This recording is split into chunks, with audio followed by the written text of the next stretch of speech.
So ayun guys, ang naging hatol ng referee natin, they gave violence foul, act of violence actually, technical foul para kay Makalinaw. So they awarded 2 free shots for Alan Carus, but the ball possession will remain sa Team Descendants. Napakabigat itong free throw na to. Uy! Crucial free throw. Crucial free throw. Descendant, meron pa kayong time out, ha? Quick 2, no? Quick 2. I will take quick 2. Quick 2. Then pressure defense. Meron pa kayong isang Net! regular Quick time 2. out? Net! Quick 2, net! Quick 2. 10-17 na. Quick 2. Balik. 53-50 guys, nabaligtad. Lamang na ang ano. You need to make a move. You need to make a move. Naku, nawala ang bola. Masikip dyan. Shoot mo. Hindi niya na kailangan. If I were the underdogs, ay, naipasa. 8 seconds. 8 seconds violation. 8 seconds violation. Tayo nyo. 8 seconds violation. 8 seconds. Penalty. Walang foul. 8 seconds violation lang. 8 seconds. Violation, walang foul. Walang foul?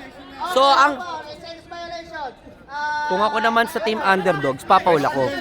Kung ako sa team underdogs, papaul ako. O clean D. Wala pa silang penalty. Hindi, penalty na pero they will take 2 shots. Gusto lang yan. Hindi na. Layout. Ano na lang. Good is. Kaysa magsisi ka. Sabagay, hindi naman tayo NBA, no? Ay, dalawa. Nice game. Nice game, guys. It is a nice game. 53-50, napakagandang run ang ginawa ng Team Underdog. So, nananatiling 3 consecutive win for Team Underdogs. Uy, 3 consecutive. 3 consecutive win. Wala rin si Balajay yung tatlong yun. Unfortunately, wala si Balajay sa tatlong panalo na yon. Sayang, hindi nakapag-serve. So, ayan guys, nice game.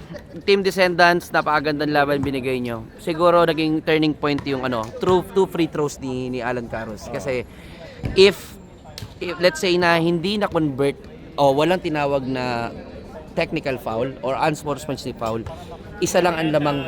Isa lang ang lamang.